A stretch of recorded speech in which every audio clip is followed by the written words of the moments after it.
کوفی کے، وہ بزدل، وہ منافق جنہوں نے بیعت کر کے بیعت توڑی. اس کے بعد واقعہ حرہ بھی ہوا جو واقعہ کربلا سے بھی بعض اعتبارات سے زیادہ بھیانک اور زیادہ گھناؤنا واقعہ بنو امیہ کی تاریخ ہے، جس کو لوگ جانتے ہی نہیں. مدینہ کے کچھ لوگوں نے بغاوت کی اور انہوں نے اس کے خلاف فوج بھیجی، اور فوج کو جب مدینہ فتح کر لیا 3 دن کے لیے حلال کر دیا، جو چاہو کرو، یا جسے چاہو مارو، جسے چاہو لوٹو، جس کا گھر چاہو برباد کرو، جس عورت کو چاہو ریپ کرو. اور یہ مدینہ النبی کے اندر ہوا. تو کاٹ کھانے والی ملوکیت کے اندر بہت سے واقعات ہوئے. عبداللہ ابن زبیر کھڑے ہوئے، انہوں نے حکومت قائم کی تھی، لیکن یہ کہ وہ تو 6 سال کے لیے کامیاب بھی رہے، ایک حکومت قائم کی، بنو امیہ کے ہاتھ پر بیعت نہیں کی، بالآخر ان کی حکومت بھی ختم ہو گئی. پھر حضرت زید کھڑے ہوئے، انہوں نے بغاوت کی، وہ بھی ناکام رہ گئے. پھر بنو عباس میں کھڑے ہوئے حضرت نفس زکیہ، حضرت حسن رضی اللہ تعالیٰ عنہ کے اولاد میں سے، وہ بھی ناکام ہو گئے، شہید ہو گئے. انہوں نے عوام کو ایسا کھڑا کیا ہے کہ 20,000 سے لے کر 30,000 کے درمیان انسانوں نے جانے دی. عورتوں کے جلوس نکلے، شیرخوار بچہ گود میں ہے عورت کے، اور گولی کھا رہی ہے اور مر رہی ہے، گر رہی ہے. اب سوچیے زندگی کتنی عزیز ہوتی ہے، اور شیرخوار بچے کے لیے ماں کی جو زندگی ہے، اس ماں کو اپنی زندگی کتنی عزیز تر ہوگی کہ اپنے لیے نہیں تو اس بچے کے لیے مجھے جینا ہے. لیکن نہیں، گولیاں کھائیں گری. یہ جذبہ انہی میں ہے. واقعہ یہ ہے کہ اہل سنت کے اندر یہ جذبہ نہ ہونے کے برابر ہے. یہ میں واشگاف الفاظ میں کہہ رہا ہوں. پورے عالم اسلام میں صرف شیعہ ایران ایسا نکلا ہے کہ جس نے بادشاہت کا خاتمہ کیا. باقی سعودی عرب میں بادشاہت بیٹھی ہوئی ہے، ڈٹ کر بیٹھی ہوئی. اربوں ڈالر کا ایک محل بنتا ہے ان بادشاہوں کا، اور سنی سن کوئی حرکت نہیں.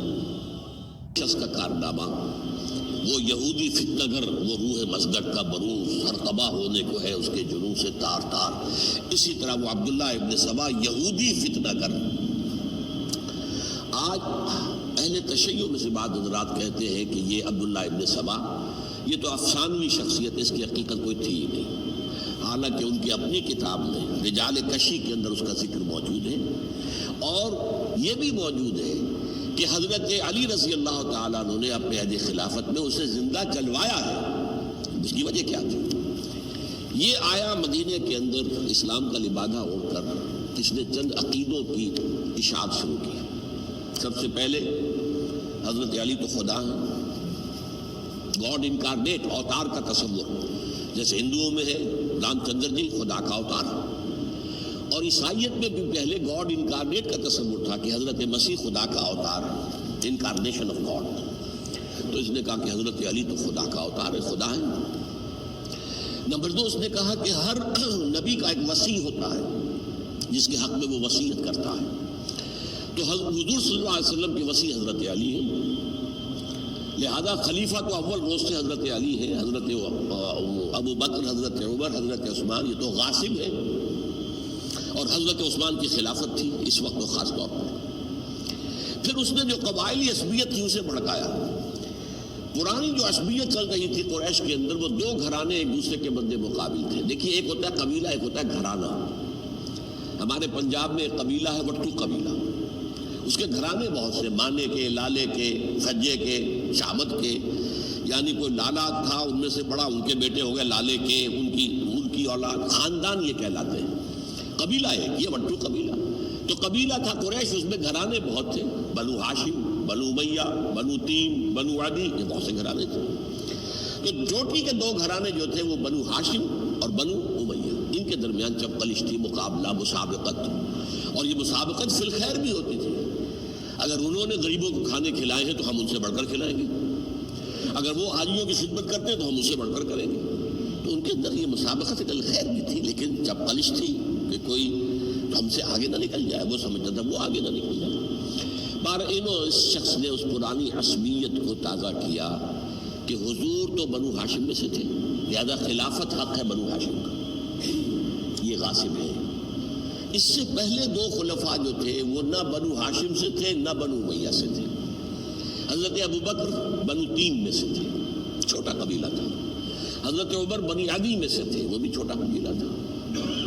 یہ حضرت عثمان پہلے خلیفہ جو بنو امیہ میں سے تھے، جن کی پرانی چپکلش بنو ہاشم سے تھی۔ اب اس کو موقع مل گیا کہ پرانی قبائلی عصبیت کو بھڑکائے۔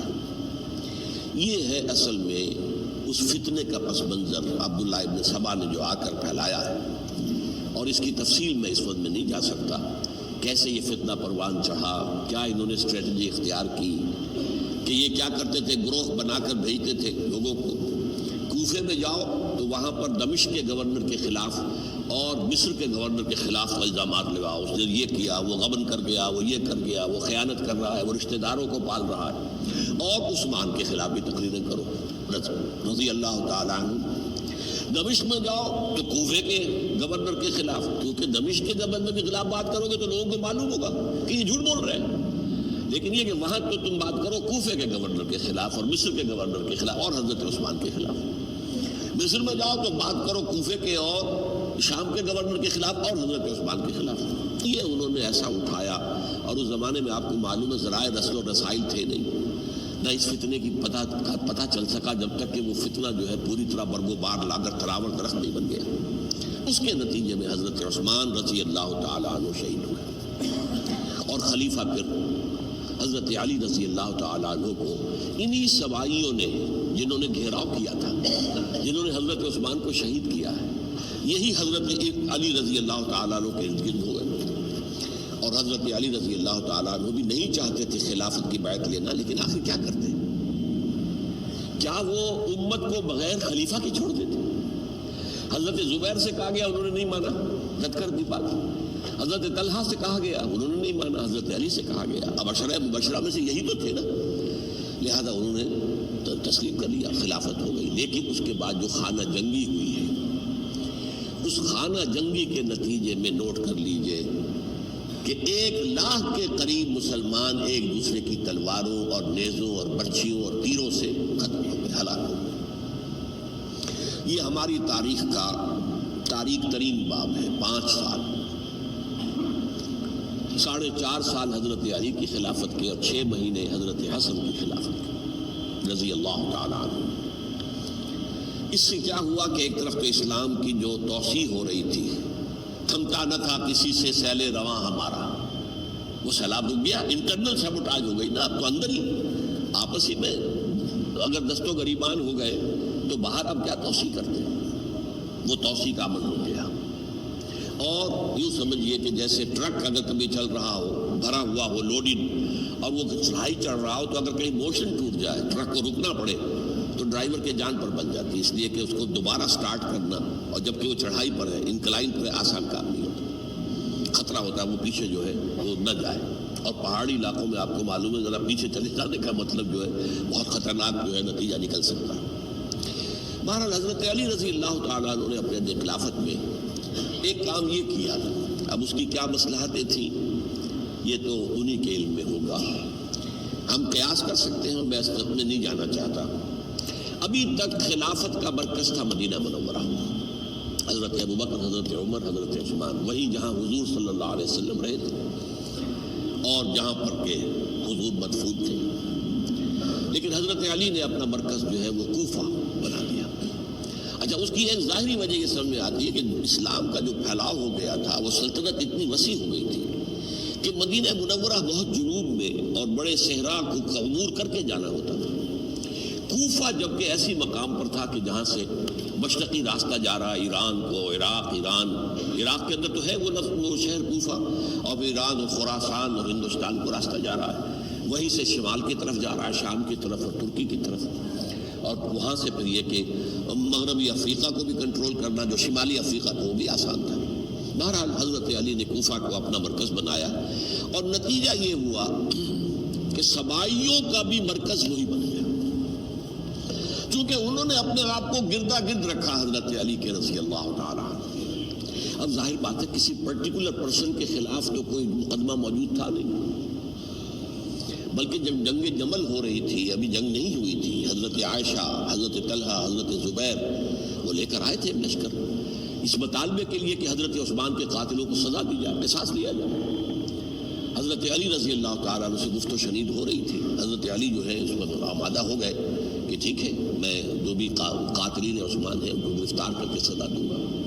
عین اسی وقت کوفے کی مسجد کے اندر جو ہے 10,000 کا مجمع کھڑا ہو گیا. ہم سب قاتل عثمان ہیں, لو ہم سے بدلہ کہاں سے لوگے. اور انہوں نے کیا کیا, جاتے ہی جنگ چھیڑ دی.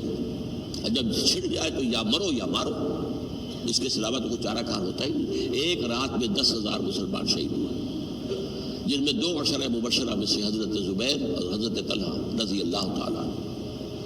تو یہ صورت تھی, سبائیوں نے گھیراؤ کیا حضرت علی کا رضی اللہ تعالیٰ. حضرت معاویہ دعوے دار نہیں تھے خلافت کے, قتل نہیں, ان کا صرف ایک دعویٰ تھا اور وہ یہ تھا کہ عثمان کے قاتلوں کو گرفتار کرو, یا خود سزا دو یا ہمارے حوالے کرو, ہم اس سے قصاص لیں گے. اس لیے کہ قبیلہ بنو امیہ کا تھا اور حضرت امیر معاویہ بنو امیہ میں سے, تو ایک خاندانی طور پر جو ہے ہم قصاص لیں گے ان سے جنہوں نے قتل کیا ہے حضرت عثمان کو. لیکن یہاں ظاہر بات ہے کہ حضرت علی رضی اللہ تعالیٰ عنہ کی طرف سے مطالبہ یہ ہوتا تھا تم پہلے میری بیعت کرو, میرے ہاتھ مضبوط کرو تاکہ میں ان کے خلاف کوئی اقدام کر سکوں. لیکن انہیں یہ اندازہ تھا کہ اگر میں نے بیعت کی تو ظاہر بات ہے کہ حضرت علی تک پہنچنے سے پہلے مجھے گردن اڑا دیں گے یہ لوگ, اس لیے کہ سبائی جو ہے وہ آپ کو گھیرے ہوئے. بہرحال ایک عجیب الجھاؤ, ایک ڈائلیما تھا جس کی وجہ سے یہ جنگ چلتی رہی. اور حضرت علی رضی اللہ تعالیٰ عنہ کو انہی کے شیعان علی ہی کے اندر سے وہ جماعت علیحدہ ہوئی تھی جس کو ہم خوارج کے نام سے جانتے ہیں, اور ایک خارجی ابن ملجم ہی نے حضرت علی کو شہید کیا رضی اللہ تعالیٰ عنہ. پھر حضرت حسن رضی اللہ تعالیٰ عنہ, اب دیکھیے کس قدر صحیح بات تھی جو حضرت علی رضی اللہ تعالیٰ عنہ نے فرمائی جب ان سے کہا گیا کہ کیا ہم آپ کے بیٹے حسن کے ہاتھ پر بیعت کر لیں رضی اللہ تعالیٰ عنہ. فرمایا نہ میں تمہیں اس کا حکم دیتا ہوں نہ میں اس سے روکتا ہوں, یہ تمہارا معاملہ ہے. امرہم شورا بینہم, تم اپنے باہمی مشورے سے جو فیصلہ کرو گے ٹھیک ہے, میں نہ حکم دیتا ہوں نہ روکتا ہوں. اس کا کیا مطلب ہے؟ باپ کے بعد بیٹے کی خلافت ہرگز حرام نہیں ہے, ورنہ کہتے کیسے ہو سکتا ہے میرا بیٹا, نہیں یہ نہیں کہا. حضرت عمر سے بھی کہا گیا تھا کہ اپنے بیٹے کو نامزد کر دیں عبداللہ ابن عمر کو, تو انہوں نے جواب میں کیا کہا, اسے تو طلاق دینی بھی نہیں آتی. انہوں نے اپنی کسی زوجہ کو طلاق دی تھی اور اس میں جو صحیح ترین طریقہ ہے وہ اختیار نہیں کیا تھا. انہیں طلاق دینے تک نہیں آتی تو میں اسے خلیفہ بنا دوں. یہ نہیں کہا تھا کہ باپ کے بعد بیٹا خلیفہ نہیں ہو سکتا, یہ تو نہیں تھا. کہیں حرام نہیں ہے, نہ کتاب و سنت میں, نہ کوئی حدیث ہے, نہ کہیں قرآن مجید میں. تو حضرت علی نے بھی فرمایا رضی اللہ تعالیٰ, نہ میں روکتا ہوں نہ حکم دیتا ہوں, یہ تمہارا اپنا معاملہ ہے. بہرحال حضرت حسن رضی اللہ تعالیٰ عنہ نے حضرت امیر معاویہ سے صلح کر لی, خلافت ان کو سپرد کر دی. دیکھیے میں حضرت ابوبکر, حضرت عمر, حضرت عثمان, حضرت علی کے ساتھ حضرت حسن کے دور خلافت کو بھی خلافت راشدہ میں سے سمجھتا ہوں. اور تبھی 30 سال پورے ہوتے ہیں اس حدیث کے مطابق کہ حضور نے فرمایا خلافت 30 برس رہے گی پھر ملوکیت آ جائے گی. تو حضرت حسن کا بہت بڑا کارنامہ یہ ہے کہ اس خانہ جنگی کا دروازہ بند کر دیا, اور یہ پیشن گوئی تھی حضور کی صلی اللہ علیہ وسلم. حضرت حسن کو جب بچے تھے حضور کے انتقال سے پہلے, میرا یہ بیٹا مسلمانوں کے 2 گروہوں میں صلح کرائے گا, یہ حضور کی پیشن گوئی تھی. اور وہ پیشن گوئی حضرت حسن کے علم میں بھی ہوگی یقیناً. بہرحال انہوں نے صلح کی حضرت امیر معاویہ کے ساتھ رضی اللہ تعالیٰ عنہ, خلافت ان کے حوالے کر دی, اور کچھ شرائط تھی طے ہو گئی. اللہ خیر سمجھا. حضور کی تو یہ پیشن گوئی جو ہے صحیح ثابت ہوئی کہ میرا یہ بیٹا مسلمانوں کے 2 بڑے گروہوں کے درمیان صلح کرا دے گا. اور سبائیوں نے انہیں تانے دیے, یا عار المومنین, اے مومنوں کے لیے موجب عار, موجب شرم, تم نے بزدلی دکھائی, تم نے امیر معاویہ کو خلیفہ تسلیم کر لیا, تم نے بزدلی دکھائی. معاذ اللہ ثم معاذ اللہ ثم معاذ اللہ. اب میں کچھ باتیں حضرت امیر معاویہ کے بارے میں کہنا چاہتا ہوں, اس لیے کہ وہاں اس میں نے حضرت معاویہ کے بارے میں یہ تو بہت حدمت کے ساتھ کہا تھا, اور میں اب بھی اس پر قائم ہوں اور پوری طریقے سے قائم ہوں. میرا مستقل موقف یہی ہے کہ حضرت معاویہ رضی اللہ تعالیٰ عنہ کے دور خلافت کو ہم خلافت راشدہ میں شامل نہیں سمجھتے, اہل سنت میں سے کوئی بھی نہیں سمجھتا. لیکن اس کے ساتھ میں نے حضرت امیر معاویہ کے کچھ مناقب بھی بیان کیے تھے تاکہ پلڑا جو ہے ترازو کا اس کے دونوں پلڑے سامنے آ جائیں. لیکن یہ کہ وہ حصہ میرے اس بیان کا نکال دیا گیا، ختم کر دیا گیا. یہ میں نہیں جانتا کہ اس میں کیا مصلحت دیکھی گئی ہے. اس میں تو کسی کے لیے کوئی معاملہ ایسا نہیں تھا کسی کے جذبات کو جو ہے وہ ٹھیس پہنچانے والا. کیونکہ میں نے کہا وہ خلیفہ راشد نہیں تھے، صاف میں نے کہا، بلکہ وہ دور ملوکیت کا آغاز ان سے ہو گیا. بلکہ جب ایک صاحب نے یہ کہا کہ کربلا کے بعد سے دور ملوکیت آ رہی تھی، تو میں نے کہا نہیں جناب، دور ملوکیت تو 20 سال پہلے پوری ہو چکی تھی، شروع ہو چکی تھی. حضرت امیر معاویہ کے بھی 20 سال میں وہ دور ملوکیت میں شمار ہے. انہیں کسرا العرب بھی کہا گیا، عرب کے کسرا، جو شہنشاہ ایران کا خطاب تھا. حضرت معاویہ رضی اللہ تعالیٰ عنہ کو کسرا العرب کہا گیا، عرب کا کسرا یہ. لیکن دوسری طرف یہ ہے کہ وہ صحابی رسول ہیں رضی اللہ تعالیٰ، حضور کے برادر نسبتی بھی ہیں، حضور کے سالے ہیں. ان کی ہمشیرہ ام حبیبہ حضور کی زوجہ محترمہ ہیں، ام المومنین ہیں، ام حبیبہ رضی اللہ تعالیٰ عنہ. پھر کس قدر معتمد علیہ تھے حضور کے کہ کاتبان وحی میں شامل تھے. وحی کی کتابت کرنے والے چند لوگ تھے جنہیں کہ حضور کہتے تھے کہ اب یہ آیت لکھ لو. ان میں سے ایک امیر معاویہ بھی رضی اللہ تعالیٰ. تو بڑے توازن کی ضرورت ہے. دیکھیے صحابہ کرام کا جہاں تک تعلق ہے، اہل سنت کا موقف یہ ہے کہ صحابہ تو کلہم عدول، صحابہ سب کے سب نیک نیت ہے اور ان کی روایت جو ہے قبول کی جائے گی، رد نہیں کی جائے گی، ان پر کوئی جرح و تعدیل نہیں ہوگی. اس لیے کہ ان کا تزکیہ محمد الرسول اللہ صلی اللہ علیہ وسلم نے کیا تھا. لہذا یہ تو ہو سکتا ہے کہ کسی صحابی سے کوئی خطا ہو جائے، لیکن وہ خطا اجتہادی ہوگی، نیت کی خطا نہیں ہوگی، نیت کی غلطی نہیں ہوگی. اگر کسی صحابی کی نیت پر حملہ کیا جائے تو یہ اصل میں طعن ہے، حملہ ہے حضور پر کہ وہ تربیت دے نہیں سکے اپنے ساتھیوں کو. معاذ اللہ ثم معاذ اللہ ثم معاذ اللہ، وہ تزکیہ کر ہی نہیں سکے. 3 جگہ جو قرآن میں آیا ہے یتلو علیہم آیاتہ ویزکیہم، تو کیا تزکیہ کیا؟ اگر ان کے قریب ترین ساتھی جو تھے، اگر ان کے اندر بھی بدنیت بھی تھی اور دنیا کی طلب تھی اور دنیا کے اندر اقتدار حاصل کرنے کا جذبہ تھا، تو پھر کیا تزکیہ کیا؟ معاذ اللہ ثم معاذ اللہ. لہذا صحابہ سب کے سب عدول ہیں اور ان سے اختلاف ممکن ہے، لیکن ان کی نیت پر حملہ نہیں ہو سکتا. تو حضرت امیر معاویہ کی شخصیت ایک چیز ہے، آپ کا دور خلافت دوسری چیز ہے.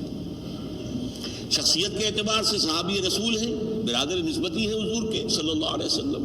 اور پھر یہ کہ اس قدر معتمد علیہ ہے صحابہ میں سے کہ وہ کاتبان وحی، یہ عام آدمی کے کرنے کا کام نہیں تھا جو وحی کی کتابت کرے، اللہ کے کلام کی. البتہ یہ ہے کہ جیسا کہ میں نے عرض کیا، ان کا دور خلافت راستہ نہیں ہے، وہ ملوکیت کا دور ہے. یہ میں نے عرض کیا، میں نے ایک صاحب نے جب یہ کہا کہ ملوکیت شروع ہو رہی تھی، میں نے کہا شروع نہیں ہو رہی تھی، ملوکیت تو 20 سال پہلے شروع ہو چکی تھی. اسی طریقے سے ایک صاحب نے کہا تھا اسلام کو قائم کرنے کے لیے حضرت حسین میدان میں آئے. میں نے کہا یہ بھی غلط ہے، اسلام تو 60 سال پہلے قائم ہو چکا تھا. نبی اکرم صلی اللہ علیہ وسلم کے دستے مبارک سے اسلام قائم ہو گیا. جاء الحق وزهق الباطل ان الباطل کان زهوقا. پھر 30 برس تک وہ کامل شکل کے اندر قائم رہا. تو اسلام جو ہے وہ جو ہے در حقیقت اب قائم کرنے والی بات نہیں تھی. البتہ اس کے اندر زوال شروع ہو گیا تھا. اس زوال کے عمل کو روکنے کے لیے حضرت حسین میدان میں آئے. یہ ایک چیز کو صحیح تاریخی پرسپیکٹو میں رکھنا. تو جس طرح سے دین کو قائم کرنے کے لیے دیکھیں قائم تو کیا محمد رسول اللہ صلی اللہ علیہ وسلم والذین معہ رضی اللہ تعالیٰ عنہ، انہوں نے کیا تھا. ہاں اب جو ہے وہ اپنی اس شاندار حیثیت سے نیچے گرنے لگا تھا. وہ میں بعد میں عرض کروں گا کہ میں نے اسے کیا عرض کیا تھا کہ یہ اس زوال کو روکنے کے لیے کسی طریقے سے یہ اپنی اصل حقیقت میں قائم رہے. یہ حضرت حسین رضی اللہ تعالیٰ عنہ کے سعی تھے. اچھا، حضرت امیر معاویہ کے جو 20 سال ہیں وہ پورے امن، سکون، اطمینان، کوئی جھگڑا، کوئی فساد، کوئی اختلاف، کوئی باہمی فانت نہیں، کچھ 20 سال. یہ بھی تاریخ کی بڑی چشم کشا حقیقت ہے جو عام طور پر لوگوں کے علم میں نہیں ہے. سبائی بھی دبتے رہے. حضرت امیر معاویہ کی حکومت اتنی مضبوط تھی، کنٹرول، کہ ان کو کچھ سر اٹھانے کا موقع نہیں ملا. موجود تھے دب کے رہے. جیسا کہ میں نے کہا ریولوشن کے آخری مرحلے پر آ کر جو مخالفین ہیں وہ دب جاتے ہیں کہ پھر دیکھیں گے موقع ملے گا تو پھر لیں گے ان سے حساب کتاب. 20 سال رہے ہیں پورے امن کے. 10 سال کے بعد یعنی درمیان میں ہے حضرت امیر معاویہ کا عہد خلافت، ایک صحابی جو کہ بزرگ صحابہ میں سے ہے مغیرہ ابن شعبہ رضی اللہ تعالی عنہ، وہ آتے ہیں اور وہ کہتے ہیں کہ دیکھیے امیر المومنین، کتنی بڑی خانہ جنگی رہی تھی مسلمانوں کی آپس میں، اور اب بھی اگر آپ کسی کو نامزد کیے بغیر چھوڑ گئے امت کو تو پھر خانہ جنگی ہو جائے۔ 1 لاکھ اس وقت جو ہے وہ ہلاک ہوئے تھے، نہ معلوم اب کتنے ہلاک، لہٰذا آپ اپنی زندگی ہی میں نامزد کر دیجئے کسی کو خلیفہ، ولی عہد بنا دیجئے۔ حضرت امیر معاویہ نے ابتداءً جو ہے انکار کیا نہیں، لیکن ان کے دلائل ایسے تھے وزنی، اور میں سمجھتا ہوں کہ وہ بات صحیح تھی جو مغیرہ ابن شعبہ نے کہی، اس لیے کہ اب صحابہ کرام میں سے جو کبار صحابہ تھے وہ تو سب دنیا سے رخصت ہو چکے تھے، اب تو یا صغار صحابہ رہ گئے تھے جو حضور کے زمانے میں بچے تھے، حضرت حسن، حضرت حسین، عبداللہ ابن زبیر، یہ بچے تھے نا، یا تو وہ تھے، اور یا بالکل نو مسلم تھے، اور نو مسلموں میں بڑی تعداد وہ تھی جو ایرانیوں کی تھی، شامیوں کی تھی، ادھر کی تھی، ادھر کی تھی، تو ان کو تو ظاہر بات ہے کہ تربیت نبوی سے کیا خلافت راشدہ سے بھی اکثر و بیشتر کو کوئی حصہ ملا ہی نہیں۔ تو اس صورت میں اب وہ اعلیٰ ترین معیار پر حکومت کے نظام کو قائم کرنا ممکن نہیں ہے۔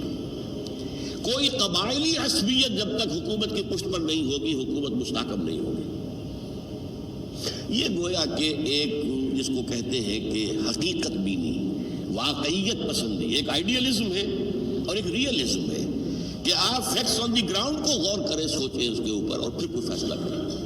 اس اعتبار سے پھر حضرت امیر معاویہ نے بات مان لی اور بیعت لے لی لوگوں سے حضرت یزید کے لیے کہ یہ خلیفہ ہوں گے میرے بعد، اس کو ولی عہدی کہتے ہیں۔ اچھا، اس وقت 5 افراد ایسے تھے کہ جنہوں نے اس سے اختلاف کیا، یہ بات بہت اہم ہے۔ میرا کتاب چاہے سانحہ کربلا، اس کے کچھ نسخے آج یہاں ہوں گے، آپ لوگ پڑھیے اسے غور سے اور پھیلائیے تاکہ حقیقت سامنے آئے۔ 5 افراد کون تھے جو ہونے چاہیے؟ ابو بکر فوت ہو گئے، ان کے بیٹے عبد الرحمن ابن ابی بکر، عمر فوت ہو گئے، ان کے بیٹے عبداللہ ابن عمر، عباس فوت ہو گئے، ان کے بیٹے عبداللہ ابن عباس، زبیر فوت ہو گئے، ان کے بیٹے عبداللہ ابن زبیر، اور حضرت حسن جو ہے ان کا انتقال ہو چکا تھا، حضرت علی کے بیٹے حضرت حسین رضی اللہ تعالیٰ عنہ اجمعین۔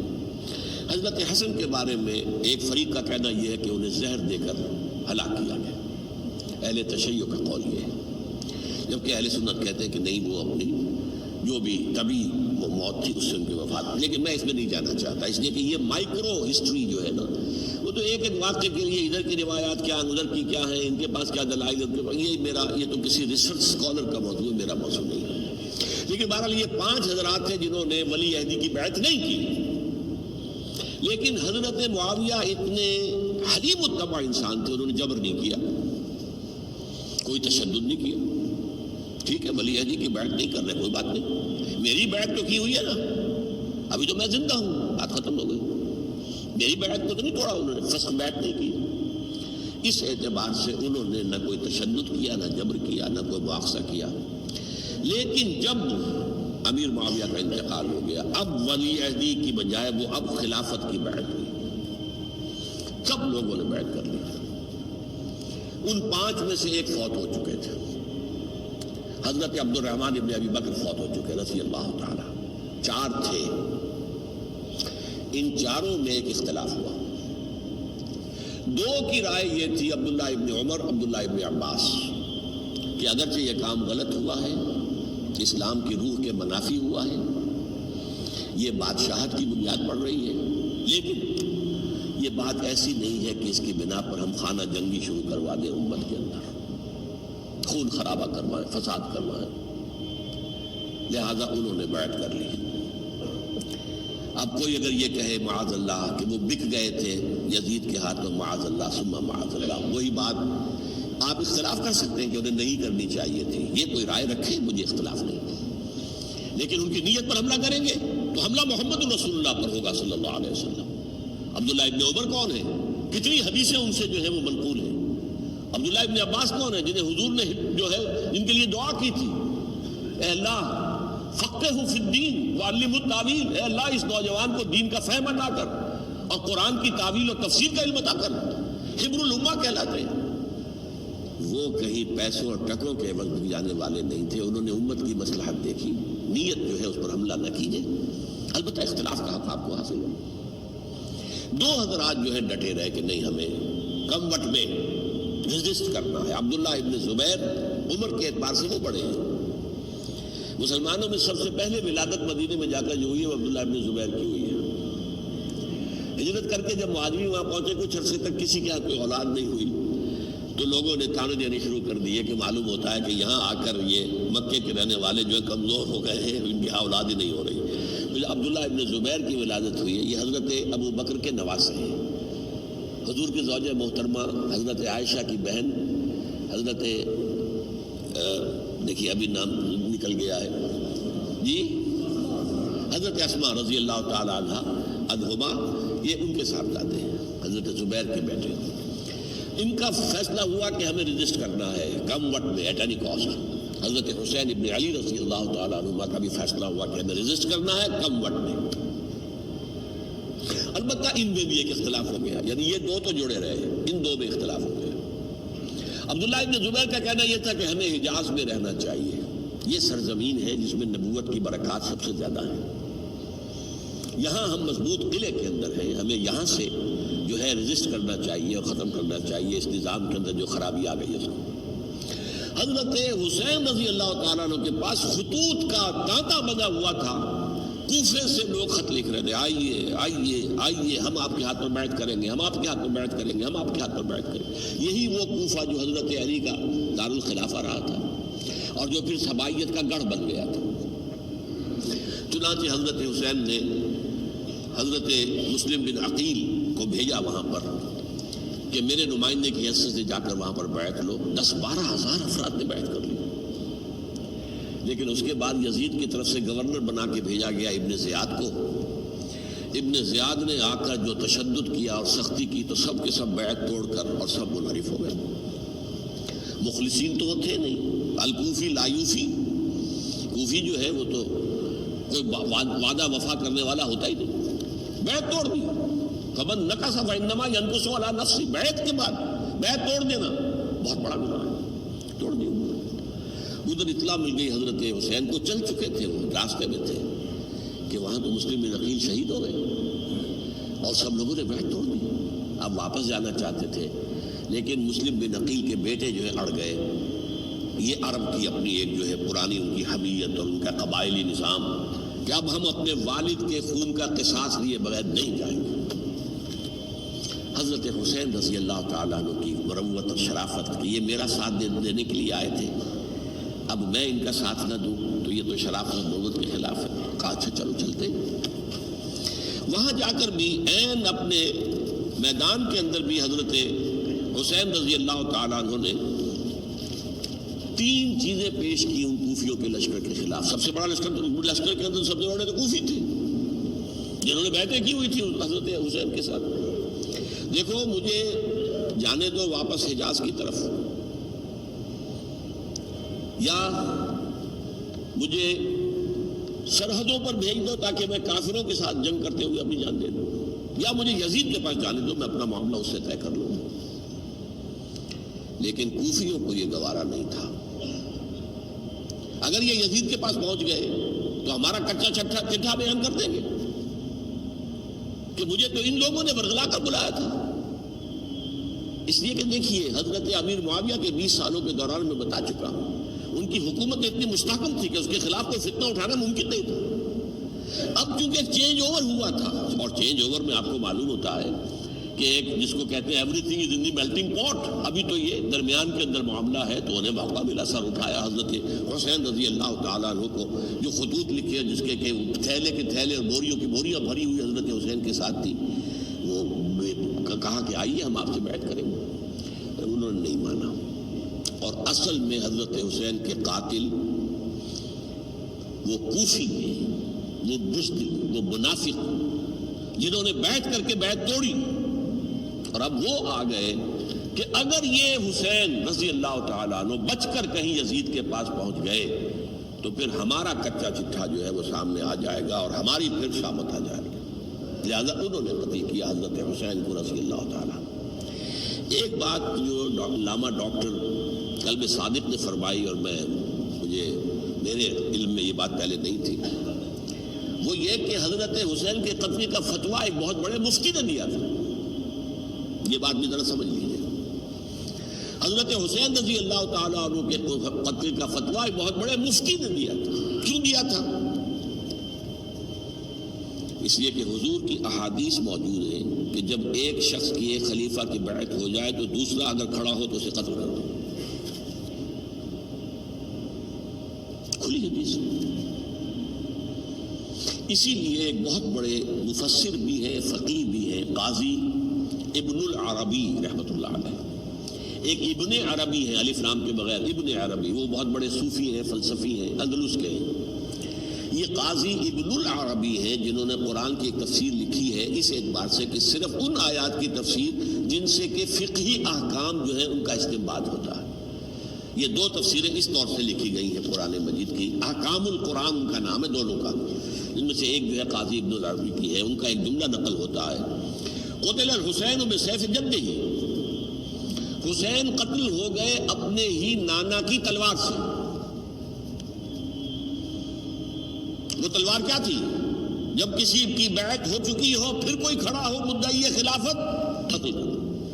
میرے نزدیک حضرت حسین مدعی خلافت نہیں تھے، یہ بات اس وقت سامنے لوگوں کے نہیں آئی، بلکہ حکومت نے یہ باور کرا دیا کہ یہ تو باغی ہے، یہ مدعی ہے خلافت کے۔ انہوں نے تو دعویٰ نہیں کیا خلافت کا، وہ تو صرف اس عمل کو روکنے کے لیے میدان میں آئے تھے۔ اور اس بات کو اچھی طرح سمجھ لیجئے کہ اس وقت تک یہ جو تصور آج ہمارے پاس ہے کہ ریاست علیحدہ ہے، حکومت علیحدہ ہے، state of Pakistan, we are loyal to the state of Pakistan, ہم ریاست پاکستان کے وفادار ہیں، گورنمنٹ آف پاکستان کے وفادار نہیں ہیں، we are not loyal to the government. Government تو کبھی بے نظیر کی تھی، ہم اس کے خلاف تحریک چلا رہے تھے، یا کبھی کسی اور کی تھی اس کے خلاف تحریک چل رہی ہے، یا کبھی ضیاء الحق کی تھی اس کے خلاف تحریک چل رہی ہے۔ گورنمنٹ کو بدلنا تو عوام کا حق ہے، آج، اس وقت نہیں تھا۔ اس وقت ریاست اور حکومت کا کوئی فرق نہیں تھا، لہذا جو حکومت سے اختلاف کرے گویا کہ باغی ہے۔ یہ ہے اصل میں وہ پیچیدہ مسئلہ کہ کیوں کسی مفتی نے فتویٰ دے دیا، اس لیے کہ اس وقت تک ریاست اور حکومت کا فرق واضح نہیں تھا دنیا پر۔ یہ تو ابھی کوئی 100-150 سال کی بات ہے کہ آج ہمارا جو پولیٹیکل سائنس کا ایولیوشن ہوا ہے وہ اسٹیج تک پہنچ گیا ہے کہ اسٹیٹ علیحدہ ہے، حکومت علیحدہ ہے۔ حکومت تو اسٹیٹ کے 3 آرگنز میں سے ایک آرگن ہے، ایڈمنسٹریشن حکومت کی ہے، جوڈیشری ہے اور لیجسلیچر ہے، 3 آرگنز ہیں بڑے بڑے، ان میں سے ایک ہے۔ تو حکومت کو بدلنا تو عوام کا حق ہے، چاہے وہ ووٹ کے ذریعے بدلے، چاہے ایجیٹیشن، اگر پرامن ایجیٹیشن ہے اس سے حکومت کو بدلنے کا حق حاصل ہے دستوری طور پر ہر اعتبار سے۔ اس وقت یہ نہیں تھا، لہذا صورتحال یہ بن گئی کہ حکومت وقت نے باور کرا دیا مسلمانوں کو، ورنہ سوچئے نواسۂ رسول کو قتل کرنا کوئی آسان کام تھا؟ آخر سب کلمہ گو تھے کہ نہیں تھے؟ کلمہ گو تو تھے، اور حضور سے عقیدت اور محبت میں کمی، لیکن یہ کہ فتویٰ اگر ایک بہت بڑے مفتی کا، جو کہ حضرت علامہ ڈاکٹر قلب صادق صاحب نے فرمایا، مجھے اس مفتی کا نام بھی معلوم نہیں، کہ ایک مفتی کا فتویٰ تھا وہ، جس کے بنا پر اب ان لوگوں نے حضرت حسین کو قتل کیا، اور یہی وجہ ہے کہ انہوں نے پھر خیموں کو بھی آگ لگا دی۔ وائی؟ حالانکہ دیکھیے اگر دشمنی کا انتقام ہوتا تو حضرت علی بن حسین جو بیمار تھے، جو بعد میں زین العابدین رحمۃ اللہ علیہ کے نام سے پھر یہ اہل تشیع کے چوتھے امام معصوم ہیں، حضرت علی، حضرت حسن، حضرت حسین، اور پھر حضرت علی بن حسین زین العابدین رحمۃ اللہ علیہ، کیا ان کو بھی قتل کرتے تھے؟ حضرت حسین کی نسل ہی ختم ہو جاتی، لیکن نہیں کیا۔ آگ کیوں لگائی؟ آگ اس لیے لگائی کہ وہ جو ڈاکومنٹری پروف ہے ہماری غداری کا، یزید کے خلاف حضرت حسین کو جو ہم نے دعوت دی، وہ جو ڈاکومنٹری پروف خطوط کی شکل میں موجود ہے وہ ختم ہو جائے، ڈسٹرائے ہو جائے۔ اس کے لیے انہوں نے خیموں میں آگ لگائی۔ بہرحال یہ ہے تاریخی پس منظر، یہ اسی سبائی فتنے کا تسلسل ہے جس نے سب سے پہلے حضرت عثمان کی جان لی رضی اللہ تعالیٰ عنہ۔ 5 سال تک مسلمانوں میں خانہ جنگی رکھی، حضرت علی کو پھر شہید کیا، اور اس کے بعد جو ہے 20 سال حضرت امیر معاویہ کے تو سر نہیں اٹھا سکے، لیکن پھر جب ایک چینج اوور ہو رہا تھا تو اس وقت انہوں نے موقع غنیمت سمجھا کہ اب کھڑے ہو جاؤ اور اب دوبارہ ایک فتنہ جو ہے اس کو امت کے اندر پیدا کر دو۔ اچھا، اس معاملے میں ایک بات جو میں نے وہاں کہی کہ ہمارے ہاں شاعرانہ جو مبالغہ آمیزی ہے، یہ میری گفتگو کا حصہ انہوں نے حذف کر دیا ہے۔ اور میں نے ایک سنی شاعر، بہت بڑے عالم، جن کے حوالے سے آج بھی میری تقریر ہوگی خالق جناح ہال میں، مولانا محمد علی جوہر کے ایک شعر کے حوالے سے کہا کہ قتل حسین اصل میں مرگ یزید ہے، اسلام زندہ ہوتا ہے ہر کربلا کے بعد۔ میں نے کہا بالکل محمل شعر ہے، اسلام مرا ہی نہیں تھا، زندہ ہونے کا کیا سوال؟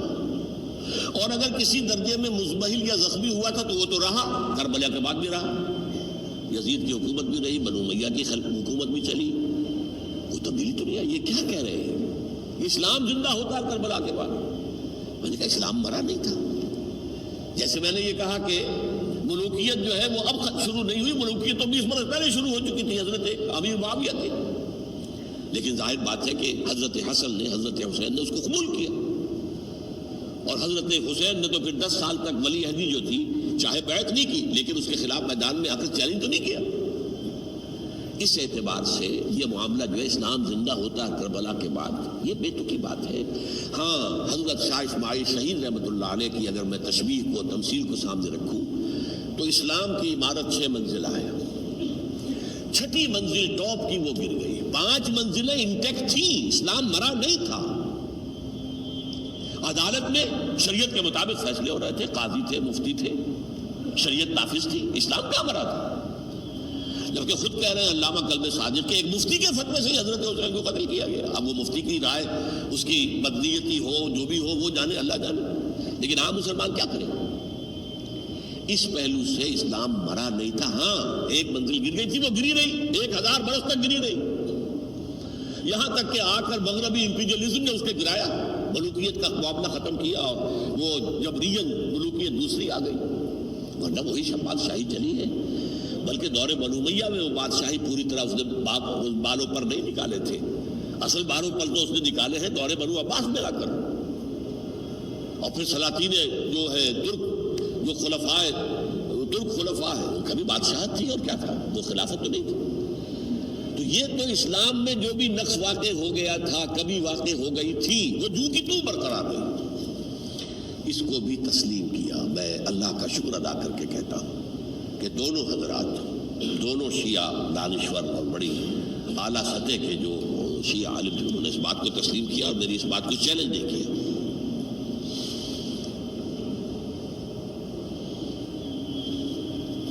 اصل میں تیسری بات میں نے یہ کہی کہ دیکھیے حضرت حسین رضی اللہ تعالی عنہ کی اس شہادت کے بعد، اس کے بعد واقعہ حرہ بھی ہوا، جو واقعہ کربلا سے بھی بعض اعتبارات سے زیادہ بھیانک اور زیادہ گھناؤنا واقعہ بنو امیہ کی تاریخ ہے، جس کو لوگ جانتے ہی نہیں۔ مدینہ کے کچھ لوگوں نے بغاوت کی اور انہوں نے اس کے خلاف فوج بھیجی، اور فوج کو جب مدینہ فتح کر لیا، 3 دن کے لیے حلال کر دیا، جو چاہو کرو، یا جسے چاہو مارو، جسے چاہو لوٹو، جس کا گھر چاہو برباد کرو، جس عورت کو چاہو ریپ کرو، اور یہ مدینہ النبی کے اندر ہوا۔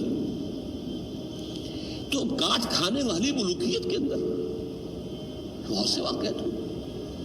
عبداللہ ابن زبیر کھڑے ہوئے، انہوں نے حکومت قائم کی تھی، لیکن یہ کہ وہ تو 6 سال کے لیے کامیاب بھی رہے، ایک حکومت قائم کی، بنو امیہ کے ہاتھ پر بیعت نہیں کی، بالآخر ان کی حکومت بھی ختم ہو گئی۔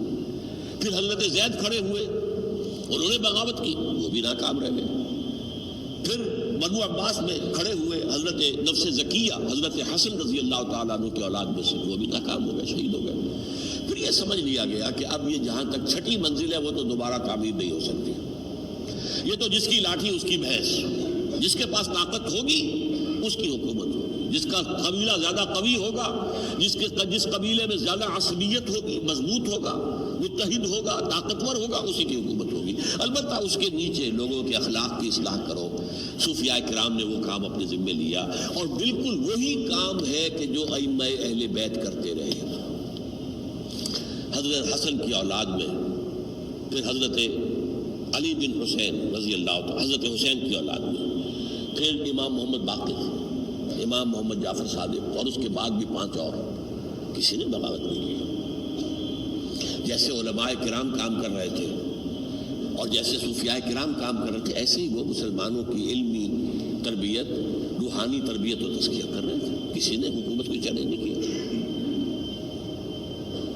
نوٹ کر لیجیے اس بات کو۔ حضرت علی نے بھی چیلنج نہیں کیا تھا، حضرت حسن نے چیلنج نہیں کیا، خود صلح کر لی۔ تو ائمہ اہل بیت جو 12 یہ گنتے ہیں، جن میں سے آخری جو ہے حضرت مہدی کو تو ابھی ظاہر ہونا ہے، ان کے عقیدے کے مطابق وہ روح پوش ہے، وہ ظاہر ہوں گے۔ لیکن 11 حضرات کے بارے میں یہ کہ حضرت حسین کے سوا کسی نے بھی چیلنج نہیں کیا وقت کے نظام میں، اور حضرت حسین نے بھی اس مغالطے پر کیا کہ کوفی ساتھ دیں گے، اور یہ موقع ہے کہ یہ جو 6ٹھی منزل اسلام کی گر گئی ہے اسے دوبارہ تعمیر کر دیا جائے۔ انہوں نے خلافت کا دعویٰ نہیں کیا تھا، یہ انہیں عوام کو مغالطے میں مبتلا کیا گیا کہ یہ خلافت کا مدعی ہو کر سامنے آیا۔ جیسا کہ میں نے آپ سے کہا تھا، امیر معاویہ نے حضرت علی کے عہد خلافت میں کبھی خلافت کا دعویٰ نہیں کیا، مدعی خلافت نہیں تھے وہ تو یہ کہتے تھے کہ قاتلان حسین جو ہے، قاتلان عثمان کو سزا دو، قصاص دو، بس۔ اسی طرح حضرت حسین نے بھی، اب دیکھیے اس ضمن میں اس میں کوئی شک نہیں ہے، حضرت حسین رضی اللہ تعالی عنہ کی جو شہادت ہوئی ہے، ان کے ساتھیوں کی، اعزاء و اقارب کی،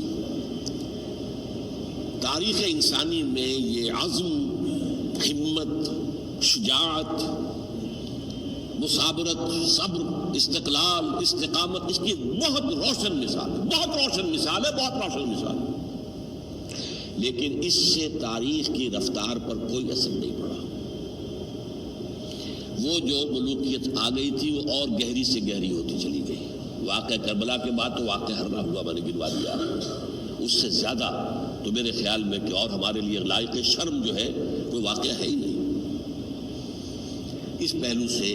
لیکن حضرت حسین کا ایک، اب ان کو یہ کہ میں مطلب یہ کہ اگر میں ان کے ہاتھ پر بیعت کر لیتا ہوں جو کہ اس وقت سامنے موجود تھے کہ یزید کی بیعت تمہارے ہاتھ پر کرتا ہوں، تو گویا کہ اپنے آپ کو سرنڈر کر دیتے۔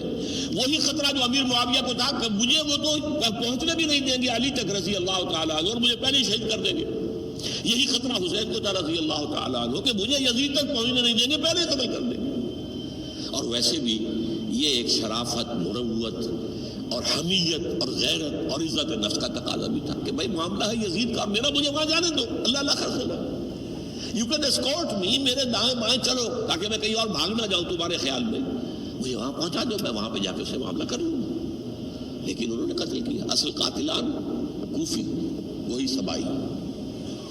البتہ یہ ہے کہ اس واقعے کی جو یادگار ہے اس میں کوئی شک نہیں ہے کہ اس نے مسلمانوں میں سے ایک گروہ کے دل میں قربانی اور شہادت کا جذبہ بہت پیدا کیا، اس میں کوئی شک نہیں۔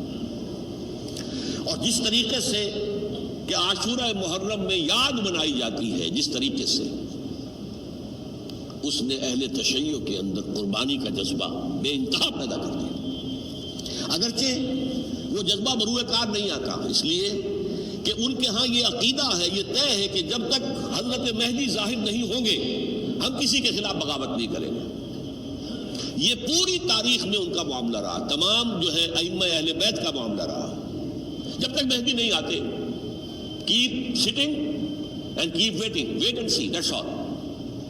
یہ تو خمینی صاحب نے کیا ہے، آیت اللہ خمینی صاحب نے، کہ انہوں نے یہ ایران کے شیعوں کو باور کرایا کہ بھائی جب آئیں گے حضرت مہدی آ جائیں گے، لیکن ہم اب ہاتھ پر ہاتھ کر بیٹھے رہیں،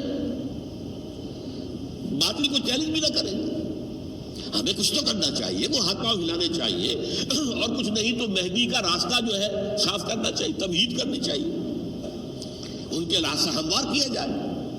تو یہ ان کی بڑی عظمت ہے آیت اللہ خمینی صاحب کی کہ اہل تشیع ایران کے جو ہے ان سے انہوں نے یہ بات منوا لی کہ ہم بالکل انرٹ نہیں بیٹھے رہیں گے، بلکہ اب انہیں نائب امام قرار دے کر اور ولایت فقیہ کے فلسفے کے حوالے سے، یہ دو چیزیں ان کی جو ہے بنیادی فلسفے کی ہیں، وہ اس وقت میرا موضوع نہیں ہے، انہوں نے عوام کو ایسا کھڑا کیا ہے کہ 20,000 سے لے کر 30,000 کے درمیان انسانوں نے جانے دی، عورتوں کے جلوس نکلے، شیرخوار بچہ گود میں ہے عورت کے اور گولی کھا رہی ہے اور مر رہی ہے، گر رہی ہے. آپ سوچیے زندگی کتنی عزیز ہوتی ہے، اور شیرخوار بچے کے لیے ماں کی جو زندگی ہے اس ماں کو اپنی زندگی کتنی عزیز تر ہوگی کہ اپنے لیے نہیں تو اس بچے کے لیے مجھے جینا ہے، لیکن نہیں، گولیاں کھائیں تو گری. یہ جذبہ انہی میں ہے. واقعہ یہ ہے کہ اہل سنت کے اندر یہ جذبہ نہ ہونے کے برابر ہے. یہ میں واشگاف الفاظ میں کہہ رہا ہوں. پورے عالم اسلام میں صرف شیعہ ایران ایسا نکلا ہے کہ جس نے بادشاہت کا خاتمہ کیا.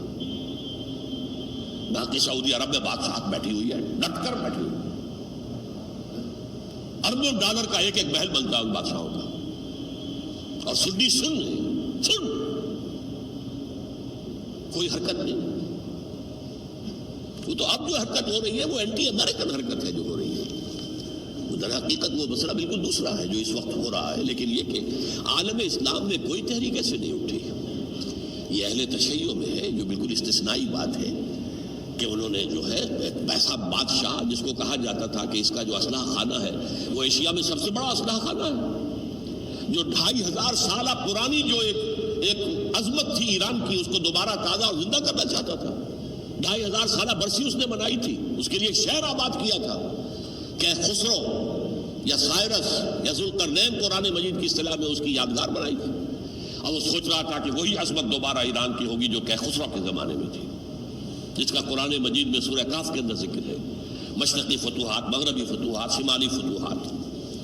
تو وہ بادشاہ ہے، اس کو بھاگنا پڑا ہوا قربانی کی وجہ سے.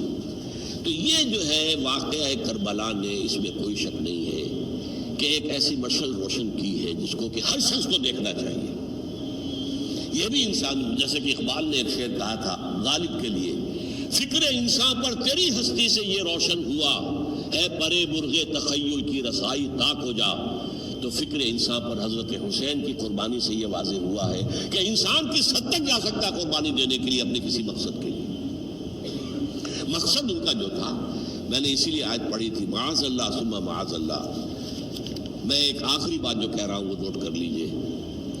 ایک خاص انتہائی نقطۂ نظر کے عام کیے جانے کی وجہ سے سنیوں میں بھی ایک انتہائی رد عمل پیدا ہوا ہے. Extreme rightist سنیز.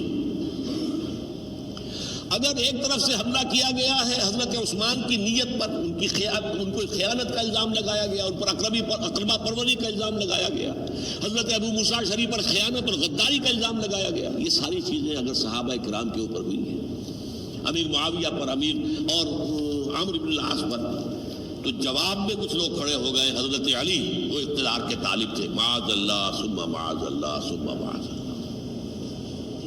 یہ اہل سنت کا موقف نہیں ہے. حضرت حسین اقتدار کے طالب تھے، ہرگز نہیں، ہرگز نہیں، ہرگز نہیں. وہی اصول جو میں نے بتایا تھا سب کے لیے لاگو رہے گا. وہ امیر معاویہ کے لیے ہے تو حضرت علی کے لیے بھی، حضرت حسین کے لیے بھی ہے. یہ نیک نیت ہے. آپ ان کی کسی رائے سے اختلاف کر سکتے ہیں لیکن ان کی نیت پر حملہ نہیں کریں گے. نیت پر حملہ کریں گے آپ کا ایمان بالرسالت جو ہے وہ مجروح ہو جاتا. یہ رسول کے سامنے رسول نے ان کا تزکیہ کیا، یتلو علیہم آیاتہ ویزکیہم، اس کا سارا عمل محمد کا کیا ہوا صلی اللہ علیہ وسلم. تو صحابی کے معاملے میں یہ ہمارے ہاں ان کو اہل سنت جو ہے جو معتدل مزاج کے، اکثریت ان کی، یہ تو چند لوگ ہیں ذرا قلم چلا لیتے ہیں تو ان کی بہت سی کچھ چھوٹی چھوٹی کتابیں بھی شائع ہو گئی ہیں بہت، لیکن انہیں اہل سنت نے قرار دیا ناسبی یا خارجی. جیسے خوارج نے کہا تھا حضرت علی بھی کافر ہے اور حضرت امیر معاویہ بھی کافر ہے، حضرت عمرو بن العاص بھی کافر ہے، معاذ اللہ ثم معاذ اللہ. ایسے ہی کچھ لوگ حضرت حسین پر بھی الزام لگاتے ہیں کہ اقتدار کی حوث اور طلب کے اندر انہوں نے یہ سارا سفر کیا تھا اور بس یہ ہے کہ وہ جو بازی تھی وہ ہار گئے. اللہ اللہ خیر صلی اللہ، اس سے آگے کیا ہے معاملہ؟ نہیں، معاذ اللہ ثم معاذ اللہ. اسی لیے میں نے آیت آج جو پڑھی تھی ایک اور جو بہت بظاہر آپ کو معلوم ہوئی ہوگی، غیر متعلق ہے میرے آج کے عنوان سے. تلک الدار الآخرۃ نجعلها للذین لا یریدون علوا فی الارض ولا فسادا. یہ سورہ قصص کی آخری آیات میں سے. دیکھو یہ آخرت کا گھر جو ہے وہ ہم خاص کر دیں گے ان لوگوں کے لیے جو اس زمین میں اپنے اقتدار کے طالب نہیں ہوتے. زمین میں اقتدار کے طالب ہوگے فساد ہو جائے گا. تم بھی طالب، میں بھی طالب، جھگڑا ہوگا، لڑائی ہوگی، دنگا ہوگا، فساد ہوگا. تلک الدار الآخرۃ نجعلھا للذین لا یریدون علوا فی الارض ولا فسادا، جو لوگ زمین میں اپنے اقتدار کے طالب اور اس کے نتیجے میں فساد پیدا کرنے والے نہیں ہیں، ان کے لیے ہم نے آخرت کا گھر خاص کیا ہے۔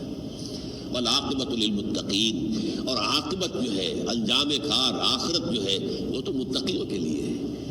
اسی میں آئیں گے سب صحابہ کرام، خواہ وہ حضرت علی ہے رضی اللہ تعالیٰ عنہ، اور خواہ وہ حضرت امیر معاویہ ہیں، حضرت عثمان ہیں رضی اللہ تعالیٰ عنہما، خواہ حضرت حسن ہے، حضرت حسین ہے رضی اللہ تعالیٰ عنہما، خواہ عبداللہ ابن زبیر ہے، خواہ عبداللہ ابن عباس ہے، خواہ عبداللہ ابن عمر ہے رضی اللہ تعالیٰ عنہم اجمعین۔ اس اصول کو سامنے رکھ کر اختلاف آپ کر سکتے ہیں کسی سے بھی، لیکن کسی کی نیت پر حملہ کریں گے تو اصل میں آپ کا ایمان بالرسالت مجروح ہو جائے گا۔ علی کو نبی اکرم صلی اللہ علیہ وسلم نے اپنا نائب بنا کر چھوڑا تھا جب غزوہ تبوک میں جا رہے تھے مدینے میں۔ حضرت علی نے کہا بھی کہ مجھے آپ عورتوں کے ساتھ بٹھا کے جا رہے ہیں۔ فرمایا تمہارا مقام میرے ساتھ وہی ہے جو موسیٰ کے ساتھ ہارون کا تھا۔ ہارون کو چھوڑ کر گئے تھے نا یہودیوں کے پاس جب گئے تھے تورات لینے کے لیے، تو تمہارا وہی مقام ہے میرے ساتھ۔ تو یہ حضرت علی ہے رضی اللہ، ان کے بارے میں میرا کہ کیا عظمت میری نگاہ میں۔ تو یہ 3 کتابچے ہیں، مجھے نہیں معلوم تیسرا یہاں ہے یا نہیں ہے، بہرحال آپ لوگوں کو ریکمینڈ کر رہا ہوں کہ ان کا مطالعہ کریں۔ اب یہ کہ آخری بات یہ کہ اصل ہمارے کرنے کا کام کیا ہے۔ دیکھیے کیوں نہیں کیا کسی نے بھی خروج کا معاملہ، وہ میں واضح کر چکا ہوں، بغاوت نہیں کی۔ کیوں؟ ایک تو ریاست اور حکومت میں فرق نہیں تھا، ذرا کھڑا ہو اور وہ باغی قرار پائیں گے، واجب القتل ہو جائیں گے، فتوے کی زد میں آ جائے گا، یہ معاملہ تھا۔ اور دوسرے یہ کہ عمارت پوری گری نہیں تھی، ایک منزل گری تھی۔ آج ہم کہاں کھڑے ہیں؟ پوری عمارت گری ہوئی ہے، نہ شرعی عدالتیں ہیں، نہ شرعی فیصلے ہیں، نہ احکام الہی نافذ ہیں، نہ حدود اور قصاص کے معاملات، کچھ بھی نہیں۔ ہمارا فرض کیا ہے؟ حضرت حسین کی مدح کرتے رہیے، تعریف کرتے رہیے، صحابہ کرام کی مدح کرتے رہیے، مدح صحابہ، اس کے لیے مجلسیں قائم ہو رہی۔ بھائی کر کیا رہے ہو؟ تھے تو آبا وہ تمہارے ہی، مگر تم کیا ہو؟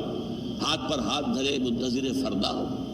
تلک امت قد خلت لہا ما کسبت ولکم ما کسبتم۔ وہ تو ایک امت تھی جو چلی گئی، اللہ کے ہاں پہنچ گئے۔ جو کچھ انہوں نے کمایا وہ ان کے لیے، تمہارے لیے نہیں ہے۔ تمہارے لیے وہ ہوگا جو تم کماؤ گے۔ ہمارے لیے راستہ اب یہی ہے کہ خلافت راشدہ کے مکمل نظام کو اثر نو قائم کرنے کے لیے منہج انقلاب نبوی کو اختیار کریں۔ میری کتاب اس پر، کیسٹس اس پر، آڈیو کیسٹس، ویڈیو کیسٹ، سی ڈیز، نہ معلوم ڈی وی ڈی، سب کچھ موجود ہے۔ سیرت النبی پر تو میں عرض کر چکا ہوں، فلسفہ سیرت النبی سمجھنا ہے تو میری کتاب پڑھیے، ورنہ سیرت النبی آپ پڑھ لیں گے، واقعات معلوم ہو جائیں گے، فلسفہ سیرت سامنے نہیں آئے، اس کا آپ مطالعہ کریں گے میری کتاب سے۔ اور دوسرے یہ کہ یہ خلافت قائم کرنے کے لیے جو جد و جہد ہم کر رہے ہیں، تحریک خلافت پاکستان جس کا میں داعی ہوں ادنا سا، وہ تنظیم نہیں ہے، میں اس کا امیر نہیں، وہ ایک تحریک ہے۔ جیسے تحریک پاکستان کہلاتی تھی، جس کی تنظیم تھی مسلم لیگ، پارٹی کا نام مسلم لیگ تھا، لیکن تحریک پاکستان۔ اس طرح تحریک خلافت پاکستان وہ ہم نے چلائی ہے تنظیم اسلامی کے تحت۔ یہ خلافت جب پہلی چلی تھی آج سے 84 سال قبل، نومبر 1921 میں خالد دینا ہال میں وہ مقدمہ چلا تھا، جس کے نتیجے میں بڑے بڑے جو لیڈر تھے ہمارے، مولانا محمد علی جوہر اور مولانا حسین المدنی اور مولانا ابوالکلام آزاد، ان سب کو 2 سال کی قید کی سزا سنائی گئی تھی، بغاوت، مقدمہ بغاوت، یہ خالد دینا ہال۔ اسی میں سن 91 یا 92 میں نے 3 دن تقریریں کی تھیں، جن میں آج سے پھر میں 3 تقریریں کرنے والا ہوں، ایک آج شام کو، ایک کل شام کو رات 9 بجے، آج بھی کل بھی، ایک پرسوں اتوار کی صبح کو 10 بجے ہے کیا 11 بجے۔ تو ان میں آپ حضرات شرکت فرمائیں، تاکہ اصل جو ہمارے کرنے کا کام ہے، تاریخ کو بھی سمجھنا چاہیے، تاریخ کے عوامل کیا ہیں، کیا پس پردہ عوامی کار فرمات ہے، کیا کسی شے کی اصل حقیقت ہے، وہ سمجھنا چاہیے۔